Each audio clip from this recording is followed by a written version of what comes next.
Go. Hi, everybody. My name's Bruce Montgomery, and this is my colleague, Tracy Preece. Hello, everybody. And we're with The Road to Retail. On our podcast, Tracy and I hope to offer tips, insights, ideas, and examples of how small, emerging, challenger CPG brands can win in the journey to retail distribution.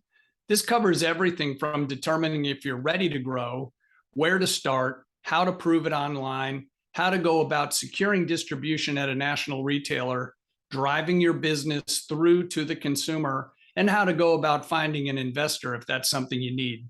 The bottom line is we would love to help you be successful by highlighting the important aspects of this journey to establishing and growing your brand. Tracy and I have been at this a long time. We've done some good things. We've made a bunch of mistakes. And if we can save you some heartbreak, we'd love to do it. Tracy? Yeah, so Bruce and I have been in consumer packaged goods commercial operations for 30 years. What do we mean by commercial operations? We mean sales, marketing, trade marketing, distributor management, broker management, acquisitions, divestitures, product development, just to name a few. On past episodes, we've been interviewing our colleagues, friends from the industry to share with you their learnings and insights as well into helping you with your journey of building your brand at retail. But today we've got an exciting topic, Bruce. So why don't you tell our audience a little bit about what we're going to talk about today? Right. So let me just add one thing to Tracy's comments there. Aside from our experience, one of the things that we've done is we conducted a series of about a dozen interviews with some of the largest retailers in the country and spoke to buyers and former buyers to get their opinions on the things that we're going to talk about. So today's not necessarily a happy topic, right? Because not everything always goes well. So today we're going to talk about how do you handle things when you get what we'll call the call from a retailer. And the message is, it could be cryptic. It's like, hey, Bruce, give me a call. We need to talk about the brand. So you think you've done everything right. You've secured distribution, you've shipped it on time, you've filled out all the new item forms correctly, you're getting some sales, you think things are going well, but suddenly you get an email from your buyer at the retailer you're in, and they ask for a formal discussion because things aren't going well. So that'll probably release about 6 gallons of adrenaline into your body. Your heart may skip a couple of beats, and I'm kind of kidding here, but if you've ever gotten this call, you know it's true. So here's the number one thing you do. Take a deep breath, don't panic, and do not respond immediately because you might be surging with emotion. And what you really need to be right now is understand exactly what the problem is and be very clear-headed. Tracy? Absolutely. Just to reiterate, the biggest thing that Bruce said is don't panic. Think through your mental checklist that you went through when you first got into retail. So the first thing you'll want to do is, if you've got a broker, get with the broker, find out if they have any insight. Have they heard from the buyer? Do they have, what recommendations do they have? So consult your broker partner first. Second of all, do you understand what the category hurdle rates are for the category that you're in? You should have asked this and understood this when you first met with the buyer. If you didn't, again, you need to find out real quickly what that hurdle rate is, because one of the things that the buyer may be calling about is that you're not making that hurdle rate, and you need to understand quickly, am I really way far off? Am I only moving 1 unit per week per store and the category target is 3? Or are you really close and you're moving 2.5 and you need to be moving 3? Hey, So Tracy, one thing for the people that might not be veterans of CPG, can you just give a quick recap of what a hurdle rate is for people that might be new to this? Yeah, so that's a specific, the measurement is number of units that a brand is moving per week per store. Some retailers look at dollars, some retailers look at units. The most common one is a unit measure, because dollars can vary by category and by price point on the shelf. Does that make sense, Bruce? Yeah, and think about it this way, folks. If you've ever run track or seen a track meet, hurdle rate means clearing the hurdle without knocking it over. It means you're achieving what was expected. Sorry, Trace. I just wanted to make sure people knew No, what that was. absolutely. So make sure that you know what the hurdle rate is. The second thing is making sure and review your demand plan, both at the retailer level as well as the consumer level. Did everything that I planned on social media run and is running the way it should be? Am I hitting my consumer target? Did the ad I bought run at the retailer level? Did my TPR, temporary price reduction, run at the retailer? So go through again, and it's part of that mental checklist. Is my demand plan working for me? Because remember, as Bruce and I always talk about, and this is one of our key bumper stickers, it's not about sell in, it's also about mostly about sell through. And that's what may be the issue. So also make sure that you're not having any shipping disruptions. Are you meeting your order dates? Are your orders arriving on time, and are they arriving complete? So if the buyer or the retailer is ordering 500 cases, are you shipping 500 cases, and is that delivery arriving on time? And then also make sure that you're understanding your consumer and competitors. Recently, I've been working with a brand, and they had a major competitor come into the category, a brand new brand with lots of marketing support. They hired a very high profile influencer. That changes the category data or the category what's going on. So make sure that you're aware of that as well. Bruce, did I miss anything? I don't think so, Tracy. The only thing I would say right up front is dealing with smaller brands, and I've gone down this path a couple of times myself. Working with a sales agent or broker that really knows the retailer you're in, if you're in just one or two, is often worth its weight in gold. And I know cash is precious when you're getting started and you're like, gosh, do I really need that, or can I do this myself? You might be able to do it yourself, but just remember this: as a small brand, even larger brands, the big retailers, you might only get one or two meetings a year tops. Mm-hmm. And a good broker is representing lots of brands, and they're in that building or on the phone with people all the time. So if there's an internal strategy shift, if there's a bunch of buyer turnover, if there's smoke in the air in general, they're going to be a much better early warning system than waiting until you get this call.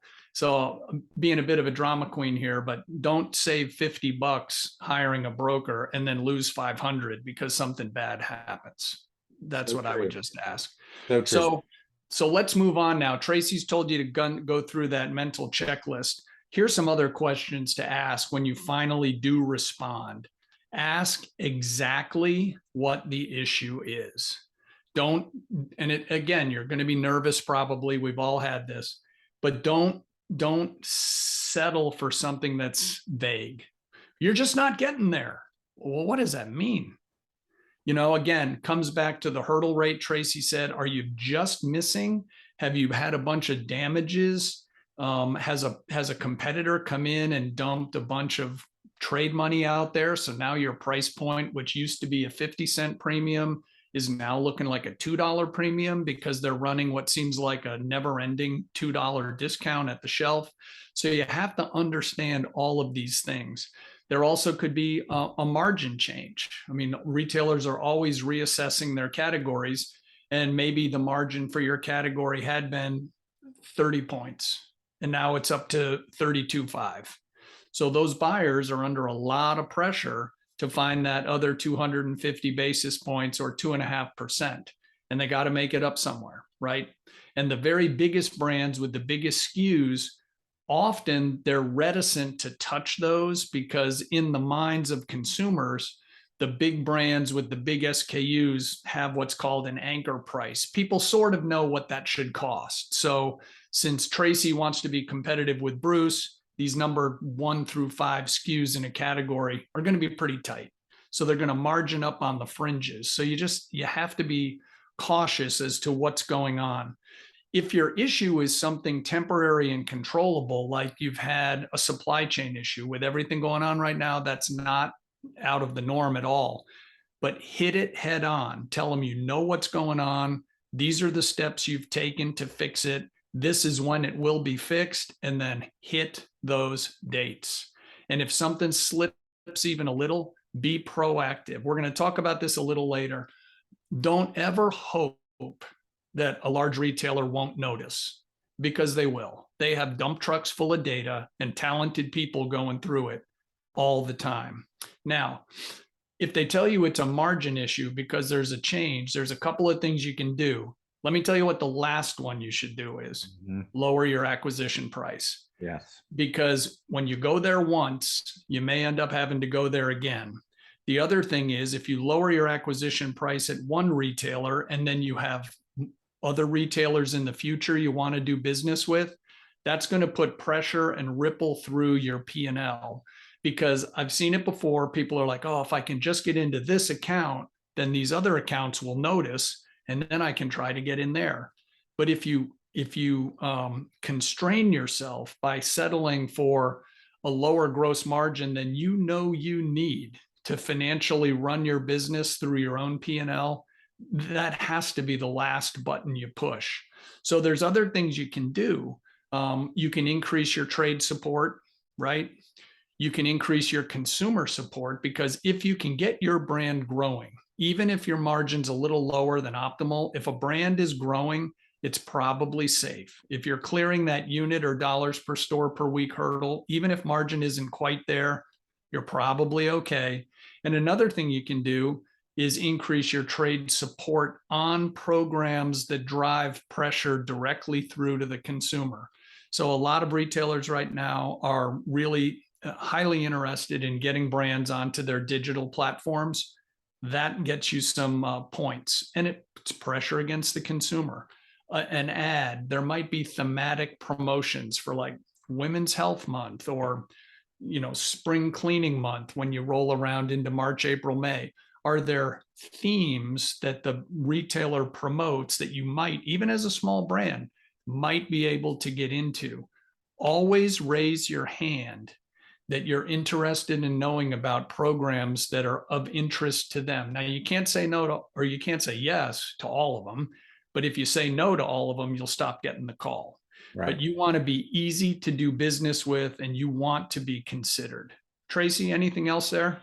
Yeah, I would just re-emphasize the last thing you want to do is to take your price down. Most brands these days are taking price increases just because the increased in distribution costs, in shipping, raw materials. So again, you don't want to be in that game of taking your price down. You'd rather increase your trade marketing or consumer support to address any issues that you have.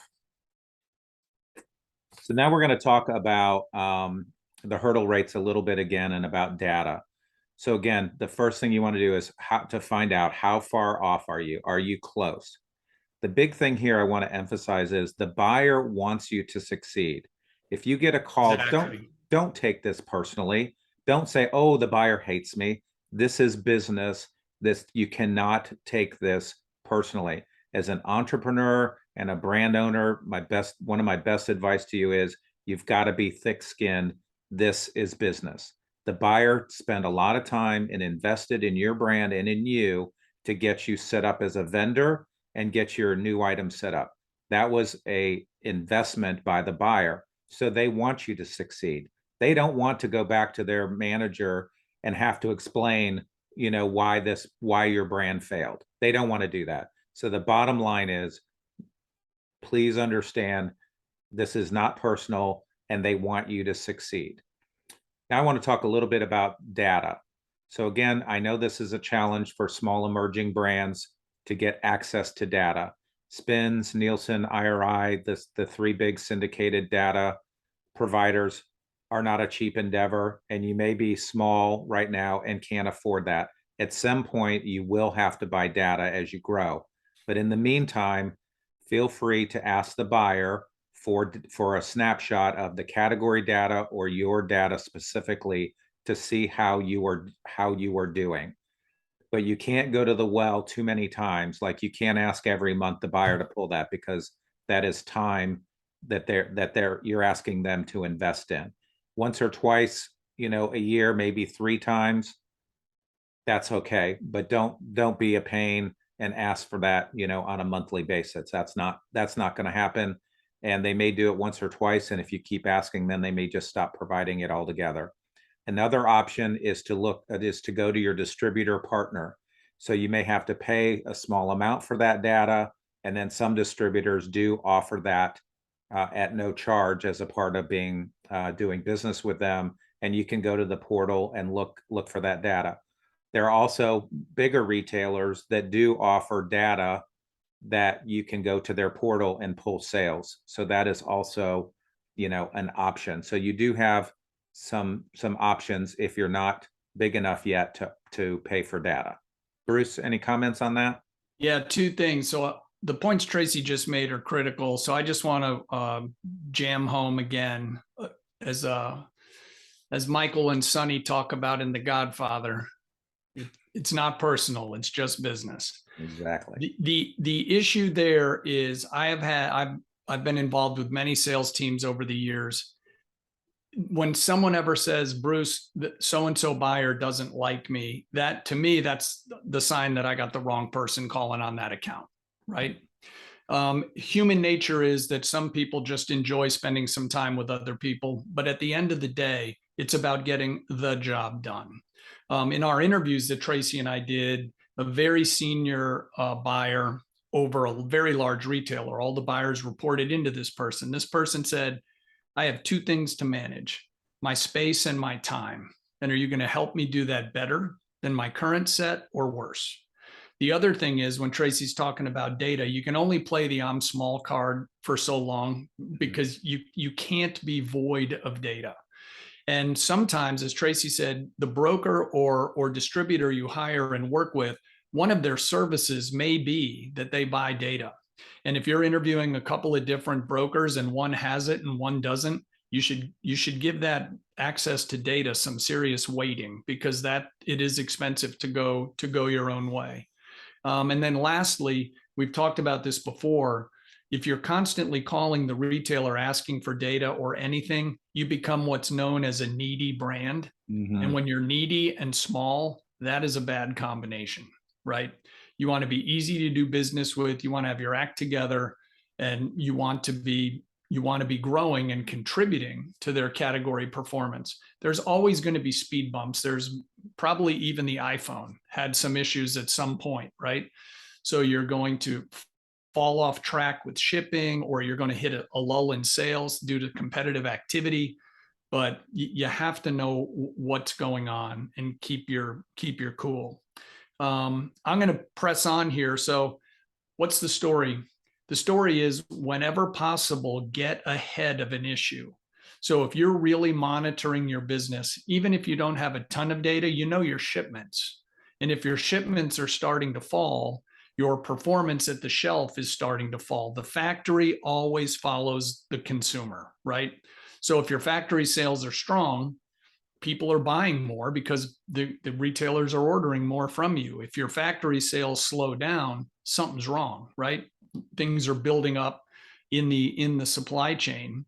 And we've also heard from our retailers that we interviewed is that if a brand starts to weaken, they're going to back off a promo plan. They're not going to double down on a weak and wobbly brand. So that's why you have to be on top of this. So if you notice your sales are weak, address it up front.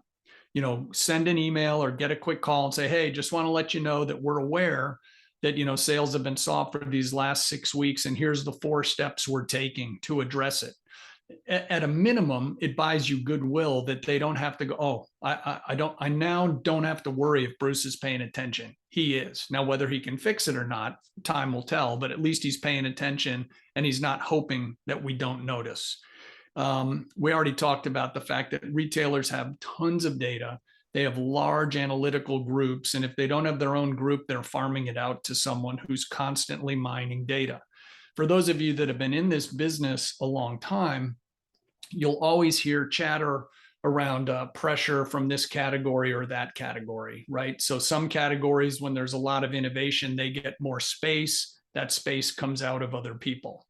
If you've launched with, say, 5 SKUs and you're barely missing hurdle and most of your sales are in 3, you might want to give strong consideration to removing your weakest SKU yourself rather than wait until you get forced, because there's a good chance not only will the buyer say, Bruce gets it, but that may force more of that business into your 4 remaining SKUs rather than spreading it across 5. And now you might be hitting hurdle. So there's all kinds of things you have to think through when you get this call, when things are a little soft. But you have to, it's hard to do, folks. You have to keep your cool because you have busted your tail to get into retail. And Tracy and I have spoken before, getting into retail, sometimes little brands, we had buyers tell us they'll literally high five and celebrate in the conference room. And then they have to say, folks, the real work starts now, right? Yes. So you've worked really hard and now you've been thrown a curveball that, the baby might not be beautiful, but you know what? The baby still can be, but there's some work to do. Tracy, anything? I think just in recap, Bruce, and what I hear you saying, which is so true that I want our audience to know, is be proactive, not reactive. So there's one of our new bumper stickers, Bruce. Be proactive, not reactive. So now when you get on the call with the buyer, listen first. Listen to what he or she is saying the issues are. And then as you've gone prior to prepping for the call, then say, I hear what you're saying. Here are the steps that I've thought through. Here's some recommendations. Is there anything else that you would recommend? But don't get on the phone and listen to what the issues are and then have the buyer tell you what to do. You're not going to look like a good partner to the buyer if you're just waiting for them to spoon feed you what they think you should do. So Right. again, and sorry, Trace, when you have that first call, folks, once you've kind of gotten your thoughts together and you've done your own diagnosis of what might be going on, again, it is hard to not go defend your kid. Listen more than you talk. Yes. Because they're going to tell you what's bothering them. It doesn't really matter what you think should bother them. They're going to tell you. And then if for some reason they are looking at it a little wrong, put together a well thought out, but as crisp as possible response and say, hey, and acknowledge what's wrong. Hey, I understand we're missing hurdle by half a unit per store per week. This is what we're doing. This is why we think we'll fix it. And this is when we expect to see results. But after you have that discussion with the buyer, recap in an email. So there's a record of what you guys discussed. Make sure you properly captured what their concerns are and that you have a paper trail of what you responded to and when you said you'd fix things. You don't want to get into managing your life in a CYA mode, but what you do want to do is make sure you heard them, and you want them to, a lot of times when there's some stuff that's kind of wobbly or volatile, I'll say, hey, Tracy, thanks for the time today. Here's the 4 things we discussed. As you have time, please confirm that I captured this correctly and confirm receipt of this note. Bruce, got it. You come across proactive and respectful of their time and that you heard them. Mm-hmm. That's it, Trace. I think we're ready for the big finish. Folks, we try not to do unhappy episodes often, but this is real world, right? Exactly. Baseball, sometimes you strike out. The only way you get more hits is you get more at bats. Absolutely. Great. So thanks for joining us today. Please follow us on our LinkedIn page, Road to Retail. We're also on our YouTube page, Road to Retail, and we are recently now on Spotify as well. We do post our episodes every 2 weeks. So this coming Tuesday, we'll be posting, and then we'll be posting this episode following that. Again, we appreciate you listening, and I hope you've enjoyed this episode, and we will certainly see you next time. Good luck out there. Yeah, absolutely.